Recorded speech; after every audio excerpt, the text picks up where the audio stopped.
کراچی کا ایک بہت بڑا جامعہ، میں نام لینا نہیں چاہتا، کیا خبر کوئی وہاں جا کے بات نہ کر بیٹھے، بہت بڑا جامعہ، اور اگر آپ کو چاہیے تو مجھ سے آ کے بات پوچھ لیجیے کہ میں بہت ذمہ داری کے ساتھ بات کر رہا ہوں۔ اتنا بڑا جامعہ کہ جہاں پر پڑھنے والے وقت کے محدث بنے، مفکر بنے، مفتی اعظم پاکستان بنے اپنے وقت کے، اتنا بڑا کراچی کا جامعہ ہے، اتنا بڑا نام ہے، ہو سکتا ہے لوگوں کے ذہن میں بھی آ جائے۔ وہاں پر 32 سال تدریس کرنے والے جو استاد گرامی ہیں، کچھ سال پہلے اپنی بیٹی کی شادی پر قرضہ لیا تھا، قرضہ نہ اتار پائے، سیلانی ویرفر سے مزید قرضہ لے کے ان کا قرضہ اتارا، اب سیلانی والوں کا قرضہ اتار رہے ہیں۔ رونے کا مقام ہے نہیں ہے؟ 32 سال سے قال اللہ و قال رسول پڑھانے والا انسان، اس نے اپنی بیٹی کی شادی کی، قرضہ لیا، نہ اتار پایا، وہ عالم دین نہیں اتار پائے، سیلانی والوں سے لیا، اور یہاں آپ ایک نعت خواہ کو بلانے کے لیے 2-2.5 لاکھ روپے اس کے صرف سیٹ پہ لگا دیتے ہو، صرف سیٹ پر 60-70 ہزار کے پھول لگے ہوتے ہیں جو 2 گھنٹے کے بعد سڑک کی زینت بنے ہوتے ہیں، اور 2-2.5 لاکھ روپے اس کو نذرانہ لوٹا دیا۔ پنجاب بلایا ہو، پنجاب سے بلایا ہو تو آنے جانے کا ٹکٹ بھی دے دیا آپ نے۔ اور اس عالم دین کا کیا قصور ہے کہ جو آپ، جس نے نسلوں کو علم پڑھا کر، قال اللہ و قال رسول پڑھا کر اللہ کا برگزیدہ بندہ بنایا، اور یہ نعت خان پر آپ لاکھوں، آپ نے خزانے کھول دیے ہیں، اپنی دولت کا منہ نعت خانوں پہ کھول دیا ہے، قوالوں پہ کھول دیا ہے آپ نے، اور یہاں علماء کی حالت دیکھی آپ نے کتنی عجیب و غریب ہو گئی ہے۔ تو یہ وقت تو دیکھنا پھر تھا نا، جو آج آپ کو نظر آ رہا ہے، یہ تو وقت تھا۔ جو لوگ اس امت کا سہارا بننے والے تھے، جنہیں ضرورت تھی کہ اسلامی نظریات کا تحفظ کرتے، آپ نے تو ان کو اوندھے منہ پھینکا ہوا ہے۔ آپ کبھی جامعہ کا، یہ میں ایک سچی بات بتا رہا ہوں، جس نے اس سال اپنے محلے میں، اپنے علاقے میں محفل میلاد کرنی ہے نا، وہ ایک مرتبہ محفل میلاد سے پہلے جامعات کا دورہ کر کے آ جائے، ایک مرتبہ بس، اور پھر سوچے کہ آیا کہ اب یہ پیسے میں نعت خواہ کو دوں یا ایک عالم کو دوں۔ میرا نعت خانوں سے کوئی جھگڑا نہیں ہے، میں آپ کو سچ بتا رہا ہوں، یہ اللہ رسول صلی اللہ کے حمد بیان کرنے والے ہیں، یہ اچھے لوگ ہیں، ہم نے آپ نے بگاڑ دیا۔ یہ سارا دن گھر میں پڑے سوتے ہیں، کام دھندا کچھ نہیں کرتے ہیں، میں سچ بتا رہا ہوں آپ کو، اکثریت کی یہ حالت ہے، کام دھندا ان کے پاس کچھ نہیں ہے، یہ لاوارث ہو چکے ہیں، کیونکہ ان کو پتا ہے کہ ایک محفل ہمارے پاس آئے گی، 15,000 روپے جھٹکے سے آ جائیں گے، ہمیں کیا کمانے کی ضرورت۔ لیکن اس بیچارے عالم دین سے پوچھے کہ جس نے 32 سال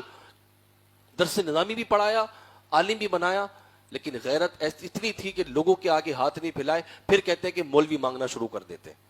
پھر کہتے ہیں کہ مولوی کی نظر جیب پہ رہتی ہے۔ ایسے لوگوں کو شرم نہیں آتی؟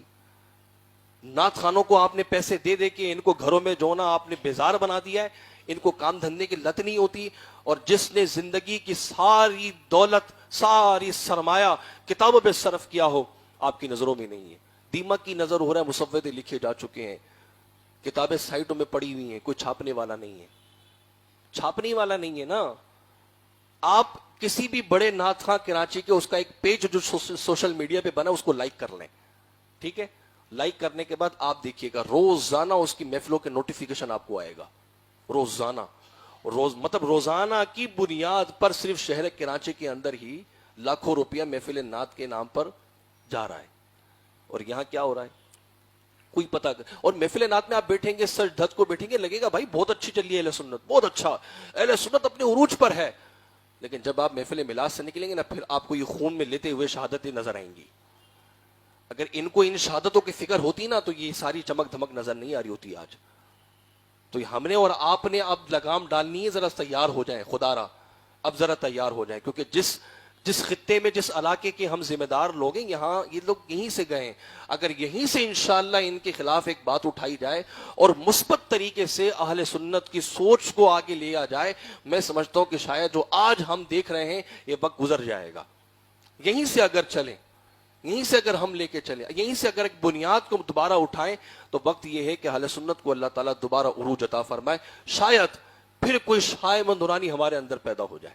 کیونکہ اللہ کی رحمت ممکن ہے نا، شاید کہ پھر کوئی شاہ راب اللہ قادری جیسا جذبہ کوئی لے کے آ جائے، شاید کہ کوئی پھر ہمارے سامنے آئے عبدالخان نیازی جیسا۔ جب ہم نے یہ ساری چمک دھمک نعت خانوں پہ لگا دیے تو اللہ رسول کی بات کون کرے گا بھائی؟ میں بار بار یہ ذکر کر رہا ہوں کہ اپنی محفل میلاد کا جائزہ لے لیں، ہمیں وہ محفلیں چاہیے کہ جس میں چمک دمک نہیں تھی لیکن لفظوں کی چاشنی اتنی تھی کہ یہاں سے رسول اللہ کا نام نکلتا تھا وہ تصور میں مدینہ آ جایا کرتا تھا. یہاں نعت بھی پوری نہیں ہوتی تھی, کہنے والے کہہ دیا کرتے تھے ہمیں رسول اللہ کی زیارت ہوئی ہے. ہمیں یہ محفل میلاد چاہیے. ہمیں یہ محفل میلاد نہیں چاہیے جو آج کل ہو رہی ہے کہ ایک عالم دین 365 نعت خواں. یہ کوئی محفل نعت ہے؟ 365 نعت خانوں کی جھڑمٹ میں آپ نے ایک عالم دین رکھا ہے, بیچارہ 1 گھنٹہ بول کے گیا, پتہ ہی نہیں لگتا کیا بول کے گئے, صرف 1 گھنٹہ. اور اس 1 گھنٹے کے دوران پھر بین الاقوامی نعت خواں آ جائیں, لیجیے وہ بھی مائنس, وہ بھی ختم کر دیا ہے. تو اب آپ ذرا غور کر لیں, نتائج آپ کے سامنے ہیں. جس کی محفل میلاد میں آپ چمک دھمک دیکھیں نا, تو پھر آپ ذرا تصور بھی کر لیجئے گا کہ اس سے 5 منٹ پہلے آپ نے ایک ناموس رسالت کے مسئلے پر ایک شہید مسلمان کی لاش بھی دیکھی جو خون میں لتڑی ہوئی تھی, اور یہ بیٹھ کے وہ نبی کی نعتیں جھوم جھوم کے پڑھ رہے ہیں. ان کو کوئی بتا نہیں رہا کہ حالات کیا کس طرح جانب جا رہے ہیں. اور آج بھی آپ 2.5-3 لاکھ روپے کے نذرانے لے کے نعت خوانی میں آ رہے ہیں, پیسے یوں کر کے لوٹائے جاتے ہیں, ایسے پیسے لوٹائے جاتے ہیں. یہ رواج تو نعت خوانیوں میں ہمارا نہیں ہے. اب بات آگے نکل جائے گی, سمجھدار آپ ہیں, ذرا اب عمل کی طرف جانے کی ضرورت ہے. انشاءاللہ یہاں سے ہم اور آپ کوشش کریں ایک مثبت سوچ کو لے کے اٹھیں. ہم نے ہی اس چیز کو آگے لے کے گئے تھے, انشاءاللہ اس میں ہونے والی برائیاں بھی ہم ہی ختم کریں گے انشاءاللہ.